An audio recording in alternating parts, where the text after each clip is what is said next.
Hello, everyone. I don't know if you could understand what I just said. And hey, I get to start, so I'm going to wait for a moment of silence and then start to give myself an easier time editing. Hey, book girlies, I'm Sarah. Hey, gamer guys, it's Ian. And you're listening to a pod of sass and sarcasm. Woo! Oh, we can never do it just the normal way.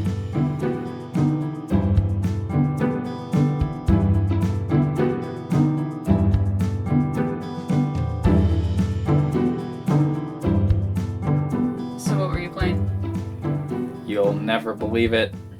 Take a guess. Why? Why do I need to play this game? I don't want to play this game. Was it Warframe? Yeah, it was. More Warframe. Do I win a prize? No. Yeah, what were you doing with Warframe? I was playing a couple runs of the roguelike game mode. Which you like. Which I do like. It's pretty fun. The reason I like it so much is because it's randomized.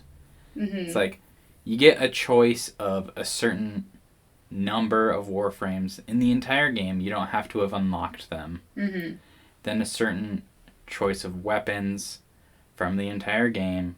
And then every mission, or every run, there's a bunch of missions. And you can stop after any mission you want. Mm-hmm.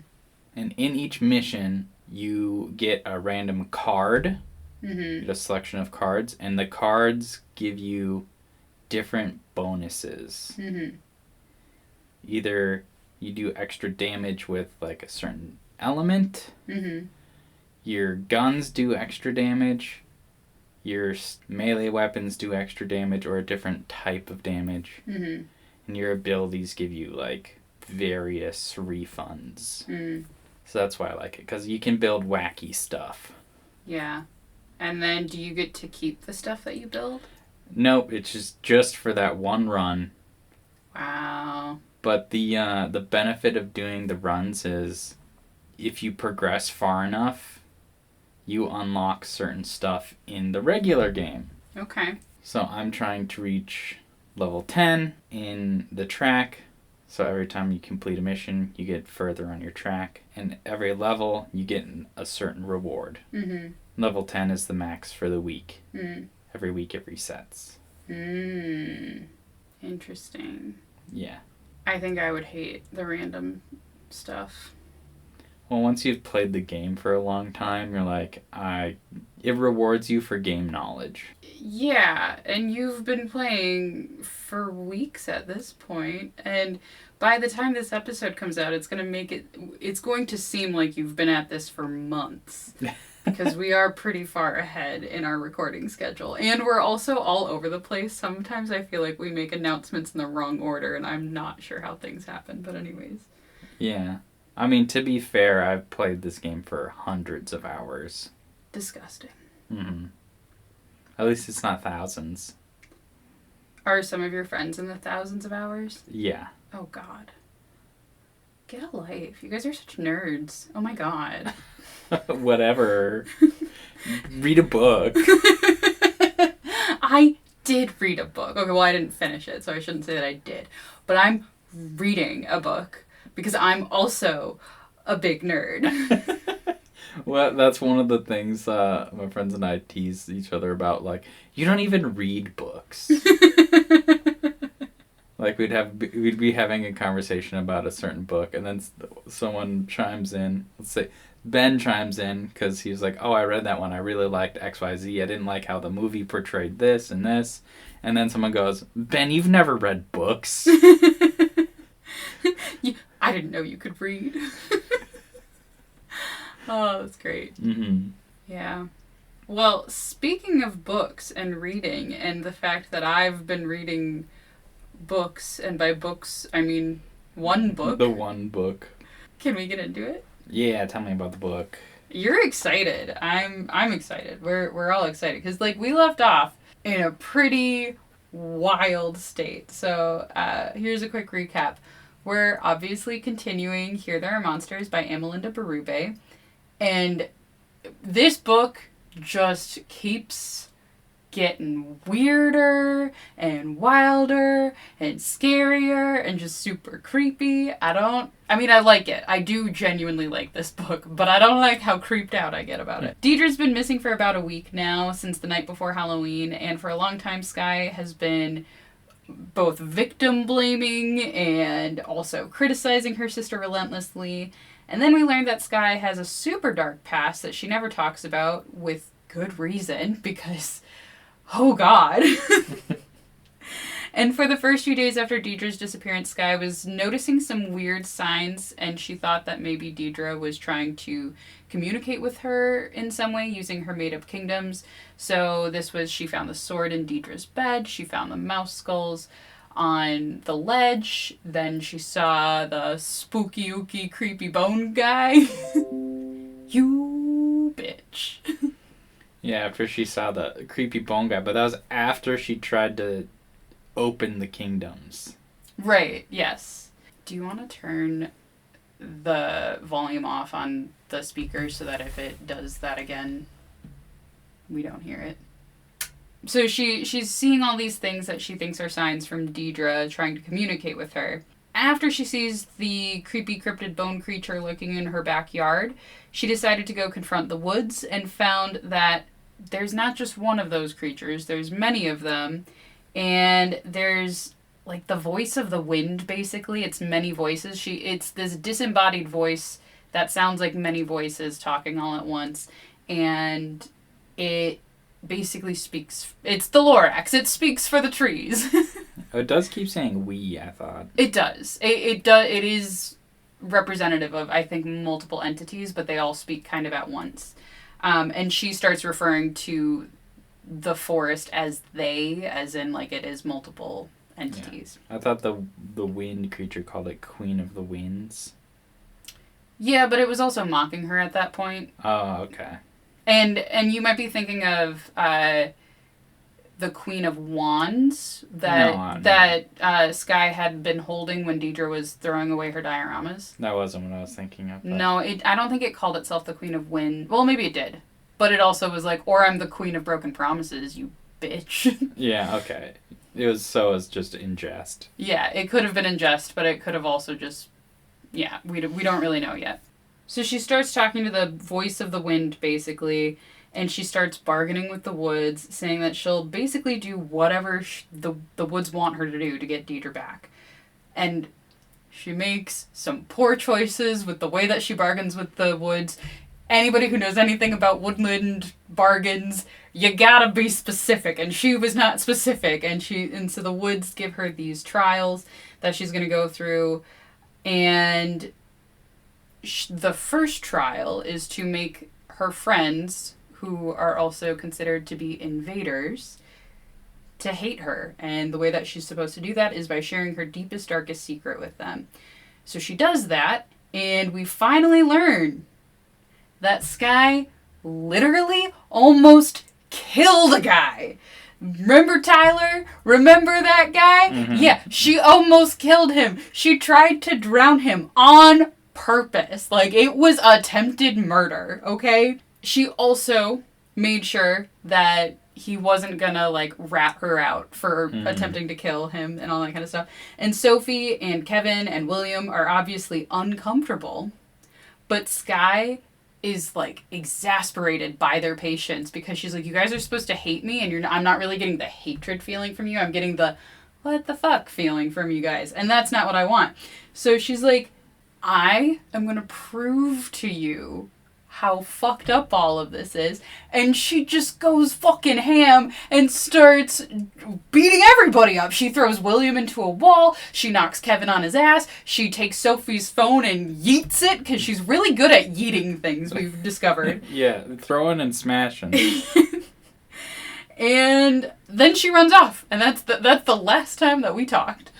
After she runs off, she doesn't go home, obviously, because she just told her parents she was going to go to school. And then she met her friends at the bus stop and was like, peace out, motherfuckers. I'm gonna beat you up, and then I'm gonna ditch, right?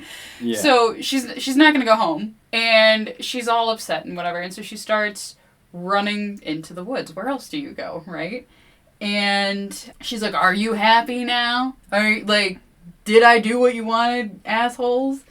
Can I get my sister back now? And the woods are like, bitch, please. We said we were going to put you through trials. Plural. As in, that was your first trial, dummy, and you didn't, like, think to ask how many trials we were going to put you through. It could be 50. Nobody knows. And you also took your sweet-ass time about doing this trial anyways, so we're not too happy with you. And so Skye is frustrated, but also is like, okay, I'll do whatever you want. What's next on this list? She's got nothing else to lose, so, like, might as well. The crow sweeps past me into sumac branches over the creek. The water makes a narrow gray corridor into the brush, and I storm right into it, ignoring its icy bite soaking through my jeans, after the bird. It startles into flight as I approach, but doesn't go far, just enough to keep me following it as it hops from branch to branch, with a guttural clucking like low-voiced laughter. Soon I'm knee-deep in the water, my feet in screaming knots from the cold, and the street is lost behind me, the house vanished from sight. Civilization disappears so fast, and so silently. Well, I yell up at the crow in the treetops. You took your time, Queen of Swords. The whisper buzzes past my ear like an insect. I almost put up a hand to swat it away. So what? You got what you wanted. I told them. That was my secret. I falter. And now they hate me. Now everybody will hate me. Did we really get what we want now? Did we? You know you did. Can they hear the frantic rabbit racing of my heartbeat? They can't tell me now that I misunderstood. There's nothing else they could have meant. You can't cheat us, Queen of Swords. We know you. That wasn't the real secret, not the one that really costs. It's cheap. Barely any flavor. What do you mean? That was the only secret I've got. It cost me all of my friends. I made sure it did. You were watching. You saw it. A shiver goes through the brush. The crow twitches its wings, flashing black feathers, somehow reminding me of hair flipped over a shoulder. You don't get to change the rules, I shout. I got your fucking present. Now where's my sister?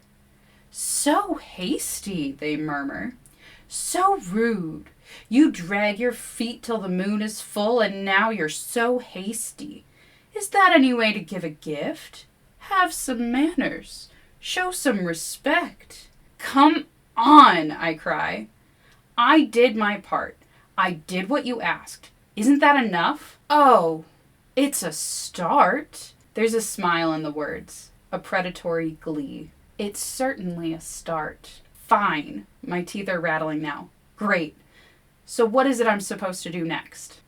The forest, very cryptically, because it cannot talk without being, like, a riddle, because, I mean, like, let's be real. If this is some ancient forest being, why wouldn't it be theatrical as fuck to just be like, you know, so it's like, oh my gosh, we're gonna have some riddles in here. I've had thousands of years, millions even, to come up with these, so you just shut your mouth and listen to my riddles, girl. We're gonna play the semantics game, my favorite. So it very cryptically tells Skye that it wants her to make one of those bone creatures. I don't know why it likes those bone creatures so much, but it does, because Deidre made at least 3 that we can tell.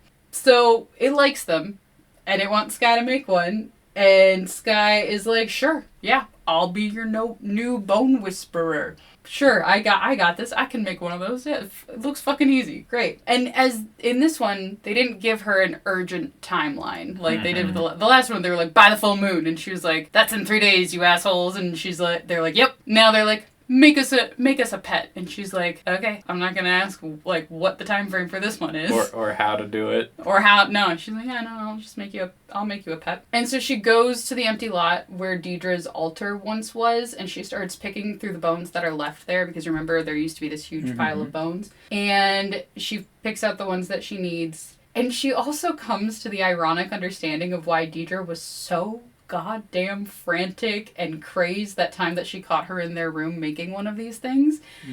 She tried to use clay and mud to hold the sticks together and the bones together and everything like that, but the limbs just fall apart every single time. Like it'll stand for a little bit and it just crumbles, and she's like, God damn it, this is not working. And she was like, didn't Deidre ask me for string that one time?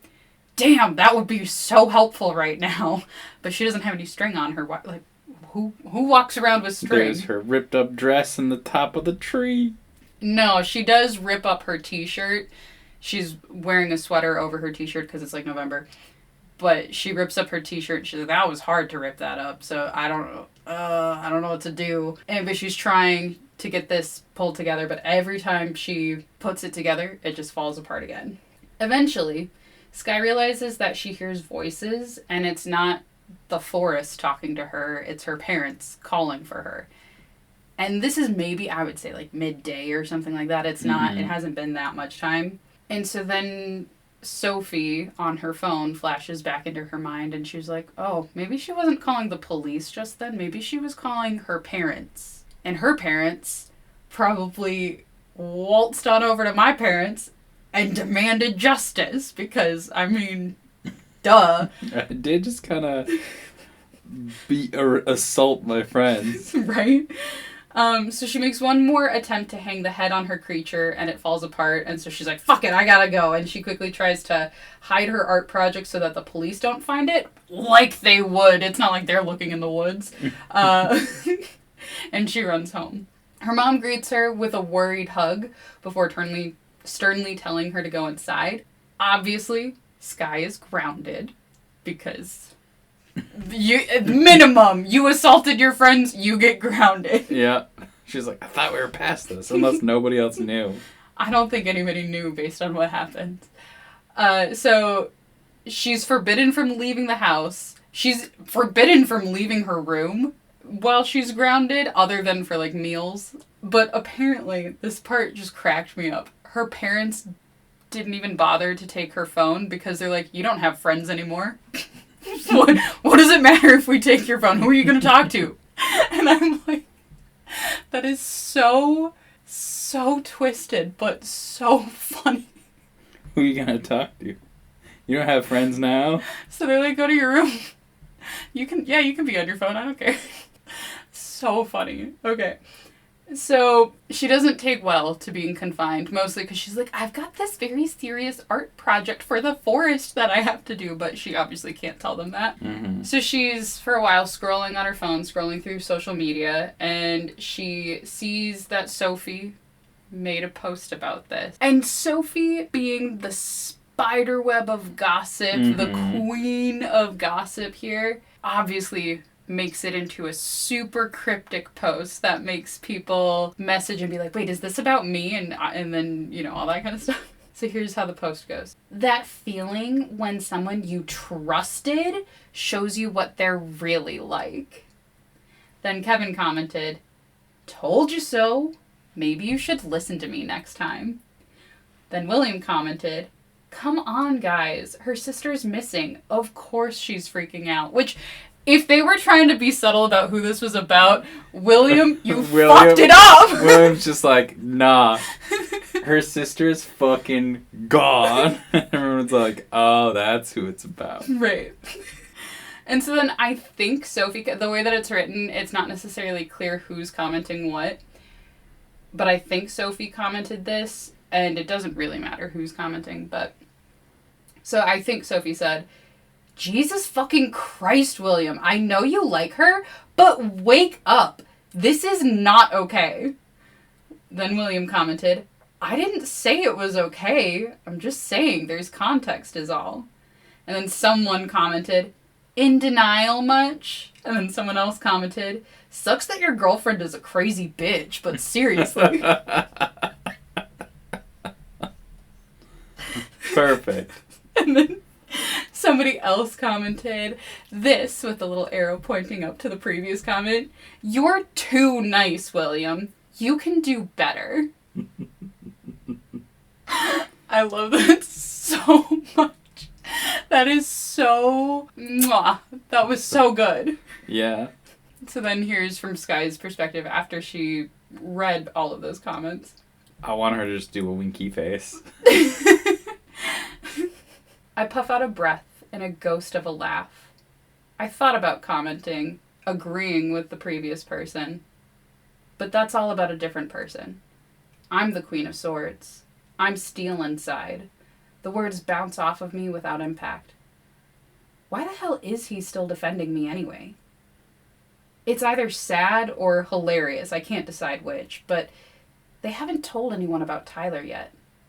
How is that possible? Why wouldn't they?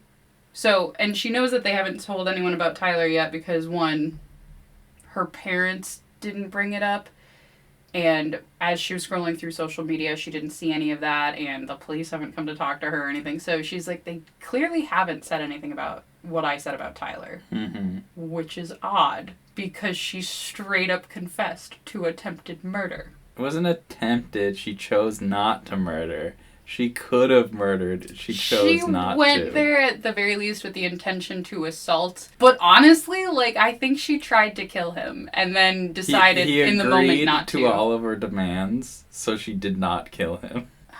Still attempted murder. But Skye eventually decides that she's going to do the one and only thing other than yeeting things that she's good at, which is sneaking out of the house. She's like, I gotta get out of here. So she gathers all of the supplies that she's going to need for her cute little art project in the woods. Mm-hmm. And she's like, well, I can't leave now because, my parents are right upstairs. So she's like, I'm going to wait till 3 a.m. because everyone's going to be asleep by then, right? Mm-hmm. She gets her shoes on. She's got a backpack.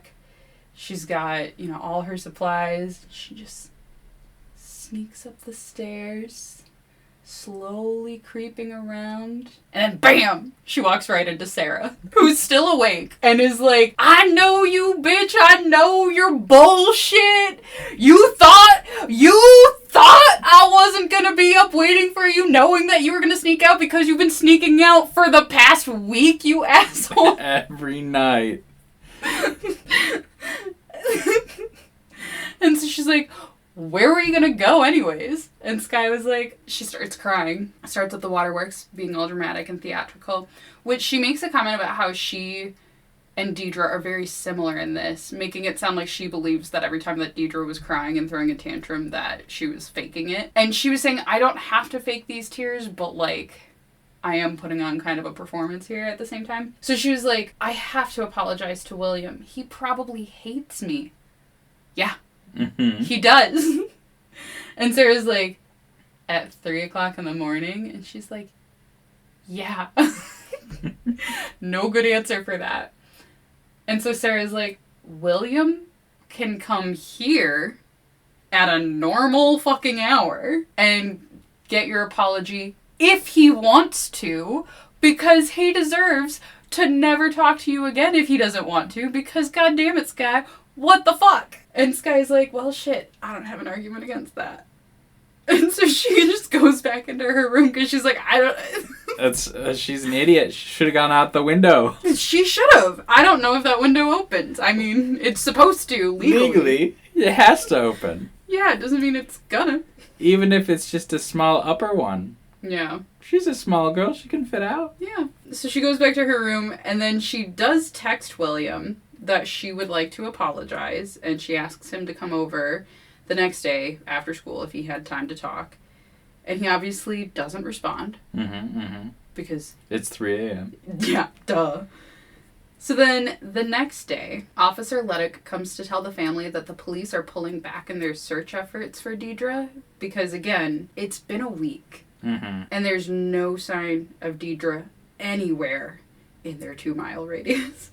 Sorry, I have to pull that up again because... Just 2 miles, didn't even go in the woods. Great job.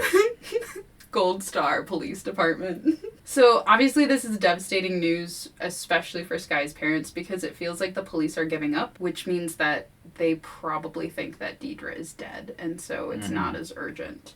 And this obviously angers Skye and makes her determined as ever to win this game against the forest, so she goes to retreat into her bedroom, and on her way down the stairs. I think their house, I'm still trying to figure out the layout of their house. I don't think I totally understand it, but I think it's one of those split level ones. And so like her room is in the basement and then there's like the main room upstairs where they normally chat. And the staircase I think is right by the front door. And I think the front door has like a window right next to it. Like a lot of front doors do. And so she as she's on her way down the stairs, she looks out that window and sees William there posed to knock because he did get her text at 3 o'clock in the morning. And he's a really nice guy. She's like, I gotta break his other arm. I don't think she broke his arm, but... Rip his shoulder up. She steps outside to chat with him. And she does apologize, and William is like, I don't think I'm the one that you really need to apologize to, because yes, you like tried to tear my arm off, but you really need to apologize to Sophie and Kevin. And Skye's like, yeah, but I don't think they're gonna listen to me. And he's like, that's not really the point. And she's like, you're right.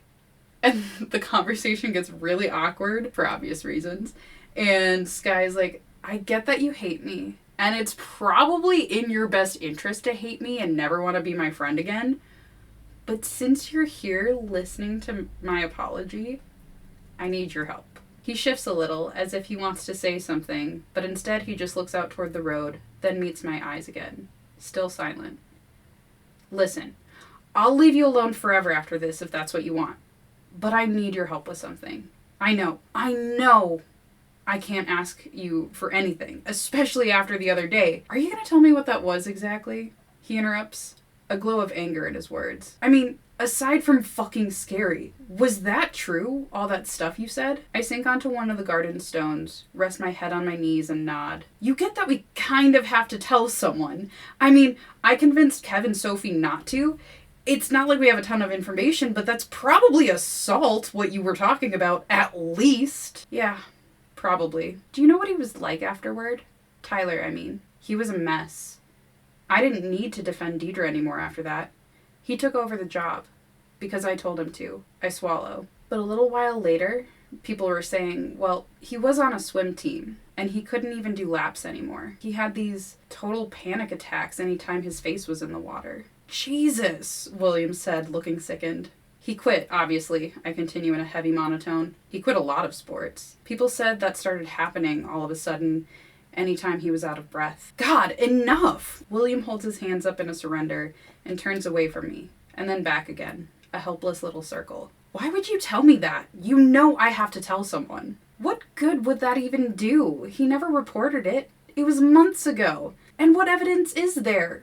Besides your say-so. I don't know, okay? It's the right thing to do. Sure it is. Right, because everything's that simple. Go ahead. You totally should.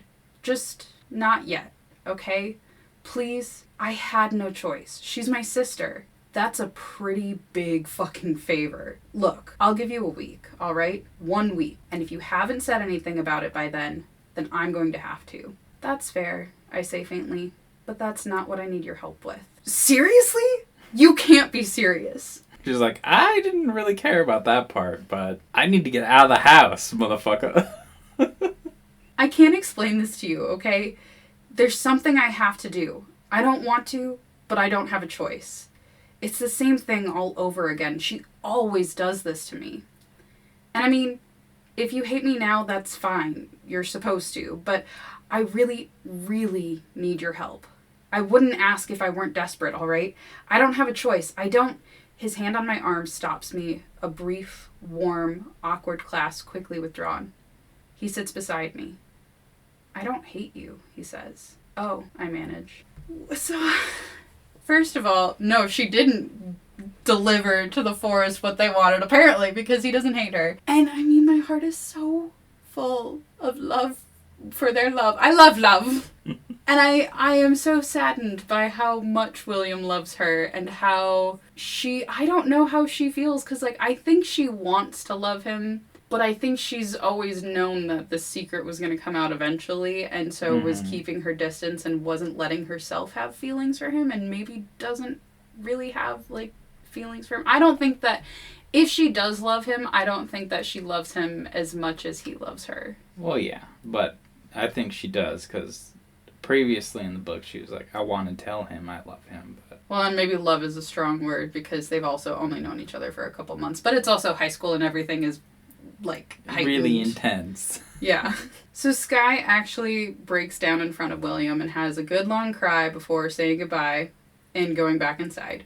And as she goes back inside, she asks her parents if she can be ungrounded long enough for a walk with William after school the next day. And her parents, who are already broken by the news that Officer Leddick had brought them, they don't really put up much of a fight. You know, might as well lose both children, right? Mm-hmm. Mm-hmm. But, I mean, I also get it. I get not having the energy to make that fight when you've already basically lost everything. Mm-hmm.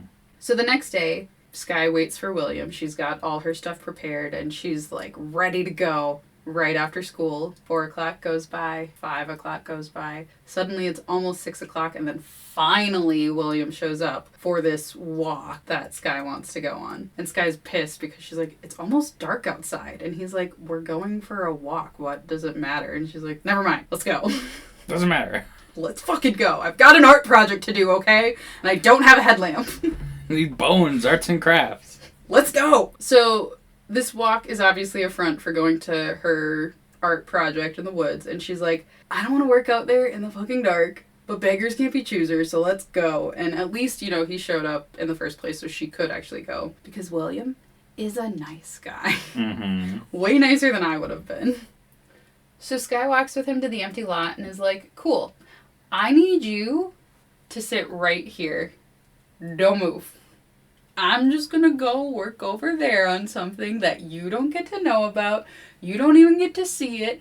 You don't get to know anything about it. I just needed you basically to get me out of the house, and thank you for doing that. I really appreciate it. I'm gonna be right over there. You're gonna be right over here. I'm gonna talk to you so that you know that I'm not running away or anything like that. But I need you to stay fucking put. And he's like, what the actual fuck? And she's like, please? Pretty please? He's like, fine, I guess. And so he sits down on a rock and starts scrolling through his phone because he's like, what else am I gonna do? And so, like, they're talking. She's working on her art project, and she's like, yeah, string was a good choice to pull all this stuff together. Yeah, Deidre, string! Get it! So she's working on her bone creature. And again, she's in an area that William can't see. And as soon as she's putting her final touches on her creature, she mounts the head and it stays attached and all that kind of stuff. The sun's going down. She notices one of Deidre's bone creatures watching her from the edge of the forest. We underestimated you, the voices teem with pure delight. Oh, we did not give you enough credit, Queen of Swords. How magnificent you are. More stern and pointy than we ever thought. Thanks, I say cautiously, remembering just in time to keep my voice down. This is gonna work for you then? Oh, yes. Oh, yes. We know him of old, poor jester, poor lovesick puppy. Give him here. Serve him up. Give him to us. Call him over. What? The world takes a sickening plunge sideways as I figure out what they're talking about. No. Oh, no! That wasn't part of the deal. The forest is playing dirty now, no pun intended, because obviously forests are dirty. But anyways, it's like, you can give us Pretty Boy William in exchange for your sister, or you could stay with us forever. Sound good? And Skye is like, no, absolutely not. I'll give you literally anything else. And I'm like, Skye, stop offering other things like, I'll give you anything. Stop offering anything, because they're going to be like, give me a second child. Literally. Anything again, you say? A third child, mayhaps? And she's like trying to distract the voices. She's like, look, I built you a bone puppet. Aren't you excited? Take your bone puppet and go. And the forest is like, tempting, but not as tempting as William over there. And so just as Skye is about to try to warn William, because she's like, fuck, like, I don't know what the forest can do, and there's this bone creature here, and that bone creature, like, And so she's about to shout over her shoulder to warn William, and then she sees William, because William moved from his spot, probably because he heard this whole conversation happening, because he was within earshot. Mm-hmm. And so she's like, shit. And William is like, what the fuck is going on here? What the fuck is that? What the fuck is happening, Skye? Are you seeing this shit? Am I going crazy? And she's like, shut the fuck up, William. She's like, you didn't see nothing. Get out of here. But then Skye gets very protective over William and does the thing where she positions herself between William and the bone puppet and what she hopes is also the forest voices, because they're kind of all around it. It's really hard to tell where they're at. And I love that change of roles, because usually in a romance story like this, it would be the other way around, where William would step in front and try to be all manly and whatever, but I'm like, no, she's the Queen of Swords, bitch. She's got she's here to protect you. So I really like that. I thought that was really kind of a good touch there. The forest starts saying, instead of trying to deal with Skye, it just starts talking to William, and it's like, hey, William, you want to live with us forever? And he's like, no thanks, but good offer. Here you are, the voices bubble. We know you, hiding on the hilltop in your stone fortress. You think you're safe. You think you can take and take and take. You'll be sorry you crossed paths with the Queen of Swords. She's the enemies of invaders everywhere. What? William yelps. What did I take? I didn't do anything. Which I love, that's what he's like, I didn't take it. What the fuck are you talking about? And it's like, that is not the most pressing thing right now, William. Like, maybe just be like, what the fuck? I didn't take nothing. What are you mad at me for? I'm a good guy. I'm cute. Leave him alone. My voice wobbles. I make it stern. This has nothing to do with him. We know him of old. There's a grinding, snapping sound from deeper within the woods, like gnashing teeth. Thief in a long line of thieves. Give him to us. His blood runs so hot, so delicious. Give him to us. He's harmless. Leave him alone. Harmless? Harmless? Nothing is harmless, Queen of Swords. Least of all, William Wright. And you owe us a gift. You owe us payment. I could give you something else, William tosses out. Oh, delicious. Go on. Would that help? He demands, his voice quaking. Would you let us go if I gave you something else instead? Well, let's see, the voices muse. The monster leans over him, twitching like it's barely reined in. How harmless are you, puppy dog? Do you have teeth? If you're harmless, then you're prey. You're a rabbit. You're blood and meat and guts. Do you bite? We'll let you show us. We'll let you prove it. After all, you're not the only William, right? If you have teeth, you can do that. Let's start with blood. That should be easy. Use your teeth. Either bring us his blood, or we take more than yours, puppy. Which will it be? Are you harmless, William Wright? Are you prey? How much blood are we talking about? Bring your hands together. There we go. He specifies. He's like, how much? I'm not gonna agree to anything until you fucking tell me how much blood we're talking about. How much blood are we talking about? Bring your hands together. Make a bowl of your hands. That's it. That should do, don't you think? Aren't we generous?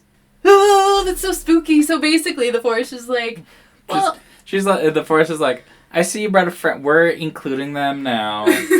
The forest is just like reaching out all the time now. Well, she shouldn't have opened the door. She shouldn't have. Their magic opened the door. Yeah. So after a bit of bickering and back and forth between Skye, William, and the forest, a bargain is struck by wood, stone, water, and bone. And William agrees to bring a literal handful of his father's blood to the forest. And then Skye and William retreat from the forest. Mm-hmm. End scene. Oh. End chapter. End of part 2. So now we're moving on to part 3, which is titled Skye, with the final stanza from Gwendolyn MacEwan's Dark Pines Underwater, which goes, "But the dark pines of your mind dig deeper, and you are sinking, sinking sleeper. In an elementary world, there is something down there, and you want it told." So, just as a quick refresher, this book is broken up into, I'm pretty sure, 3 parts. And part 1 is titled Deidre. This land, like a mirror, turns you inward, and you become a forest and a furtive lake. The dark pines of your mind reach downward. You dream in the green of your time. Your memory is a row of sinking pines. Part 2, William. Explorer, you tell yourself, this is not what you came for. Although it is good here, and green, you had meant to move with a kind of largeness. You had planned a heavy grace, an anguished dream. Part 3, Skye. But the dark pines of your mind dig deeper, and you are sinking, sinking sleeper. In an elementary world, there is something down there, and you want it told. And that's where I'm at. I haven't started the next chapter in part 3. I've gotten to the point where it's like, part 3, and I'm like, oh my gosh. So I'm excited to start part 3. Oh, yeah. And maybe get some goddamn answers. And No answers. More mysteries. only mysteries. Oh, do you think Deidre ever gets found? I hope so. There should be some kind of resolution. Or You just said no answers. Well, I was just being a dick.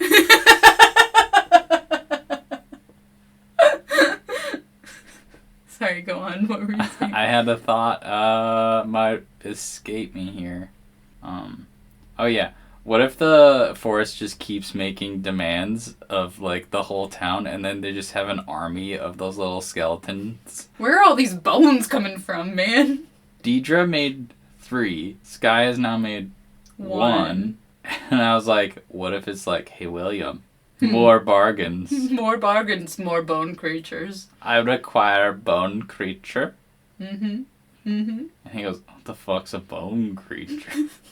The forest doesn't call them bone creatures either. The forest calls them guides. Like, like a tour guide. Oh, okay. Which is... I require more guides. Wonder if each creature guides one of its voices. Ooh. Or it's vessel in some way where it can actually impose its will. Yeah. It's spooky. Very, very spooky. And I keep thinking about how Amelinda Berube is known for being a YA fantasy author, and I'm like, is this really why? Because it reminds me of the Wilderwood duology with people making bargains with the woods, because that also happened in that series. And that series was also rather dark. I think this is darker. And that series, the Wilderwood, was for adults. Is this a young adult book as well? I think it is. It kind of feels like it because the main character is a young adult. And Yeah. usually that's how it goes. Yeah. But it's dark for a young... Like, I don't know if I would recommend this to teenagers. I'd be like, maybe if you're like 20. Nah, they'd love it. Oh, I'm sure they'd love it, but I'm like, damn, this is fucked up. Do you think that teenagers would like really understand how fucked up it is that she almost killed a guy? Maybe. Probably. They should. I hope they do, but like, I don't know. Like, they're still developing their prefrontal cortex and stuff, so like, I would be so nervous. But this is a wild book, and I am so thankful for that mystery post on, I think it was Facebook that I saw it. That person who was like, I read this when I was younger, and I was like, 5 years ago, okay. Yeah, I guess you were younger. But genuinely, I was not expecting this to be as good as it is, and it's so refreshing after the last book series that I read, and it's so spooky, and I love the way that this magic seems to work. And it's weird. The thing that like really strikes me as weird is that this magic is very much tied into Deidre's world, because I can't tell if Deidre and Skye have interacted with a similar kind of forest magic before in their old hometown, or if this is new because of the move to these woods and maybe there was some kind of magic creature. But the fact that it makes them swear by wood, stone, water, and bone, which is something that Deidre and Skye have been saying the whole time since they made up this whole kingdom and stuff. So I think it's really weird that it respects the rules of Deidre's make-believe world. So I'm curious how this magical being came to be. I want to believe that this is like an ancient, timeless being that has existed since the dawn of the universe kind of thing.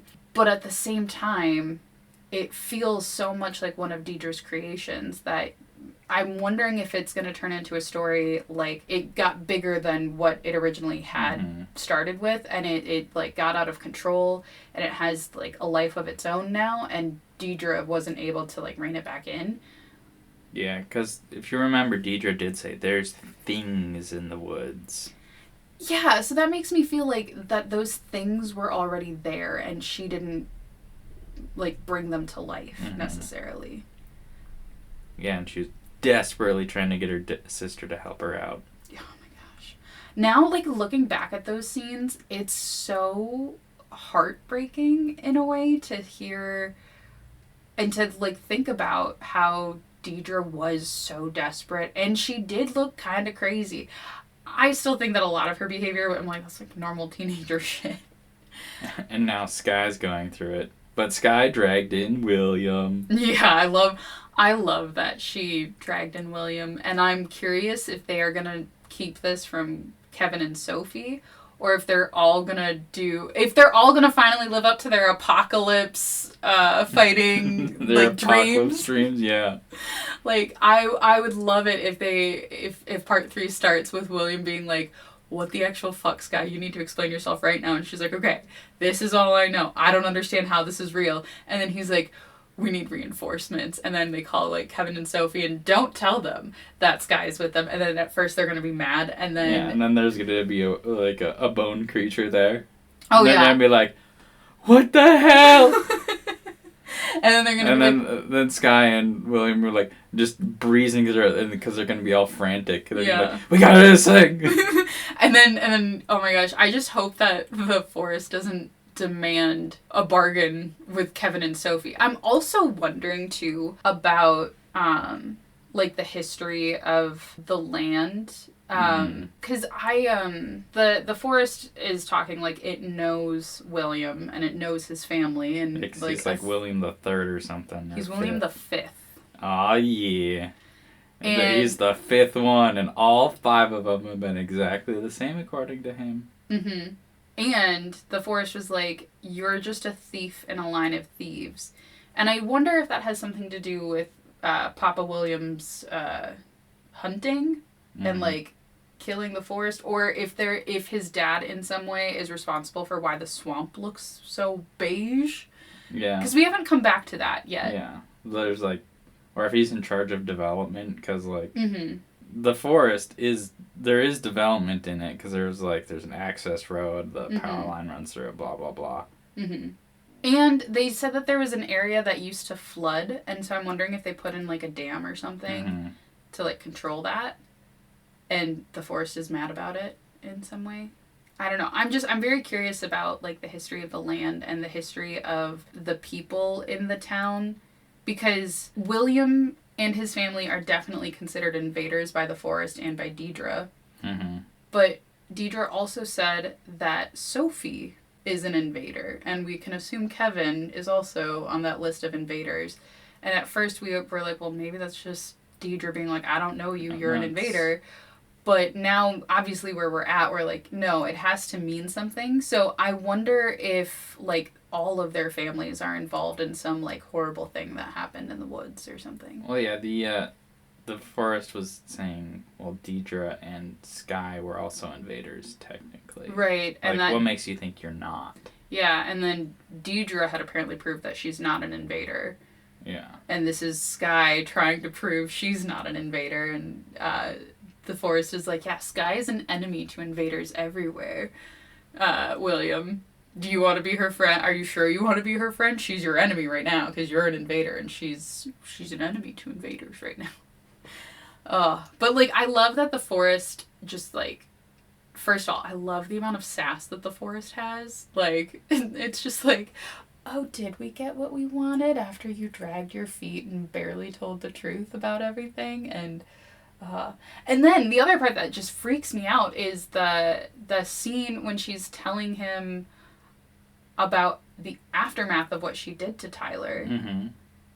That was so heartbreaking to be like, oh my God, he was literally traumatized, which I'm not shocked by. But literally, like, he was on a swim team that he had to quit, and anytime he felt like he was out of breath, and I'm like, that is so sad and so scary. And also just because she talks about it so calmly, I'm like, you're a scary bitch, Skye. Yeah, she's Skye the Psycho or whatever. Yeah, Psycho Skye. Ready to hear what I learned? Yeah, what did you learn? William knows how to negotiate a little bit more because he asks for specifics. Unlike Skye, who's just like, that has to be what they mean. He's like, They're like, blood, we demand blood. He goes, well, how much blood, idiot? Yeah, Like, a drop. I can't wait to see how they figure out how to, like, injure his dad enough to get a handful of blood. A handful of blood? That's so much blood. Kind of a lot. Without it being, like, suspicious, you know? Yeah, it's going to be interesting. Yeah, that is going to be an interesting thing that happens. I learned that the random assortment of Warframe, while you enjoy it, sounds rather dumb to me since you don't get to keep any of the progress you made, so you don't get to keep your fun little weapons. Yeah, that just kind of describes rogue likes. Yeah, which is lame. Some people really enjoy it. And by some people, you mean you. I have a passing interest in roguelikes. Okay. Sure. Should we tell people where they can find us? You can find us on Instagram at A Pot of Sass. Send us an email at apotofsass@gmail.com. Check out our Patreon at patreon.com/apotofsassandSarcasm, where we have a couple of fun bonus episodes out there. If you're curious about this previous book series that I keep mentioning that I did not enjoy, you can hear all about it on those bonus episodes. And we're trying to come up with other fun ideas for Patreon bonus episodes. So if you have any ideas, please send us an email or reach out on Instagram or on Patreon. We would really like to get your feedback about what kinds of bonus content you would like. And even if you're planning on or not planning on joining the Patreon, if you have ideas for bonus episodes, let us know. We've got a little list going, but we would love your input on things. So yeah. Thanks for listening. We hope you keep listening, and we hope you keep it just as sassy as this forest here. Later.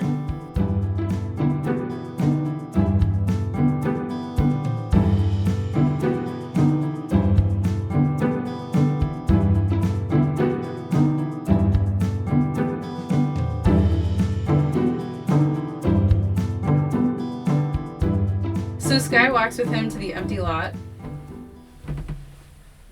Sorry, my leg. Oh, it really hurt. So Skye walks with him to the Are you done? Yeah.